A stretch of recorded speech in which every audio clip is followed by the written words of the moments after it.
Epstein is not the story here. Epstein is something Trump took care of, okay?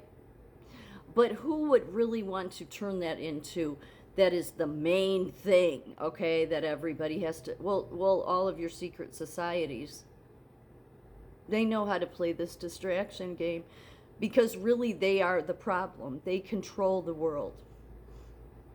So see, here's the mistake they make, okay, coming after somebody like me, okay? Which I'm just somebody, we'll just eventually shut her up. Yeah, fine. But you will pay a price for it. You think your spells and your little magic rituals are going to work forever? You think those work against God? God's just giving you the rope to hang yourselves. If you had any smarts, you would drop to your knees and beg God for mercy. Because there's only that small window left. So while you continue to build up your little societies all over, even in my small town, okay, you've gotten sloppy. So when you have the IRS coming after me from the federal level, from the state level, I have nothing. I have no 401k. I have no assets whatsoever. I don't even have a car because you've messed so much with me. And then I find out today my mail carrier has the code to get into my house. Then you are really, you're messing with somebody that you've already taken everything from. So to me, it's like, what do I have to lose? You may say, well, your life. Go ahead. Go ahead. I mean, it's not as if these secret societies haven't been known to go that far. They're nothing more than high elite mob syndicates. That's all they are. So do your best.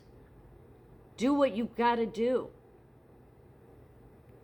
But even if you took me out, you are still have to face the true Almighty God. And He said, what you are doing is how you curse the earth, how you make the earth thorns and thistles. The CIA was developed from these secret societies. I started to say that in my last video. Like here's another one out of Oxford called the Bullingdon Club. Unlike the secretive intellectual vibe of Yale, the Bullingdon Club is known for the wealth lavish dinners followed by intentional destruction of restaurants for which they would pay cash on the spot. I mean, this is the mentality of these people. And they are all through our government. Boris Johnson was part of this group. David Cameron, who was the former UK Prime Minister. George Osborne, former UK Chancellor. King Edward VIII, former King of the United Kingdom. Jacob Rothschild, investment banker and member of the Rothschild family. The infamous 1987 photo of Johnson and Cameron in their 4,000 waistcoats and tails. What I really don't understand about the Freemasons especially, and I guess this is kind of a dig, whatever, is that you have this lack of insight about women. It's women are the threat. Women are to be oppressed. This has all been your subtle way to keep your Roman Empire days going. Disregard Jesus, which is why you don't acknowledge Jesus.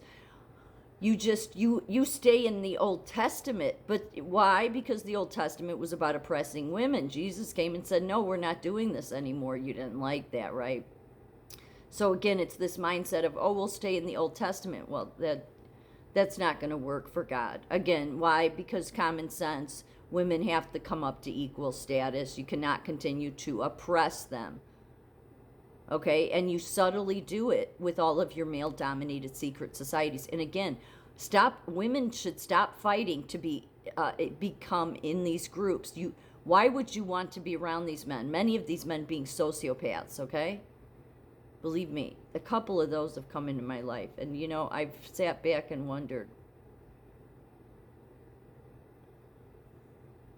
Because the way the game is played is that especially when you're a young adult. You'll stick your neck out and do the right thing, and you'll be squashed by it, okay? And so most people, I'm not like most people, learn from that and say, I'm not sticking my neck out again. I'm just doing me. And so for the Freemasons on all your little secret societies, that's what the message they want you to learn is don't stick your neck out anymore. You're not going to get anywhere. We control society. Just earn your living. We allow you to earn a living, but you need to keep your mouth shut and just do you. That's what all these societies serve. That's why they're all through the government. That's why it is the swamp, okay? Because they're in these positions, and they all protect each other because it's part of their code. So, and because if they don't, there's a price to pay, a heavy price. Again, it's a syndicate. But that is what everyone has learned in society. Me, on the other hand, I've still gone on to stand up for the right thing more than once. So I've always been a target of these people. And these people, I mean, I don't get into that. I had dated two men, done after them. Both sociopaths. The one prior to the last one, I thought was the worst I'd ever seen. He's left the earth now. I guess God saw it was time for him to go. The other one, he was worse, and in a noble profession. Went on to marry some wealthy woman with farmland, her family, and I had even asked him once, I said, are you CIA? Because he outright, those people are dangerous because they'll pull you in and you have a hard time getting out. I don't know what it's scary. It's scary. God was the only thing that pulled me out of it. Like permanently. But this guy went on in a noble profession to tell me he was a predator. Not a predator to kill people. But it's like they come into your life wanting to break you. So when you realize after the year I've been through that there's no doubt you've been targeting me, then you start wondering, how could my luck be that I would meet a sociopath of all people? Not that they're not around, but the timing and everything. So believe me, these people, they control the world. The Epstein, as much as they want to carry on about Epstein this, Epstein that, no, it's these secret societies. They're just distracting you with Epstein, in my opinion. For nearly 150 years, the men on these lists were making the connections that would lead them to become presidents and prime ministers while they were still in their early 20s. Because women were excluded from these rooms, they weren't just missing out on secrets, they were missing out on the compound interest of power. By the time women entered the workforce, her male peers already had a 10-year head start on the global network of the brothers who would look out for each other. Yeah, I mean, talk about, it's just not manly at all, even though they think they are. When you look at the CIA, the line between a government agency and a secret society is incredibly thin. Its early years, the CIA was essentially an extension of the Ivy League secret societies. That's where the CIA came from. The agency didn't just happen to hire people from places like Yale. It was built by them. This created the culture where secrecy wasn't just a job requirement, it was a social identity. The Yale to CIA pipeline. In the 1940s and 50s, the CIA was so dominated by Ivy League graduates that it was nicknamed the Yale Club, Skull and Bones recruitments.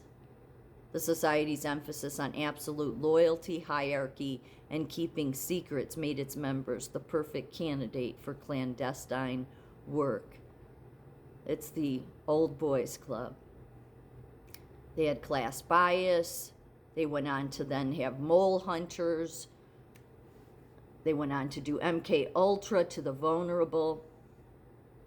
Just a bunch of societies that claim they have a moral compass, but are nothing more than uninsightful baby men that will destroy anybody that calls them out.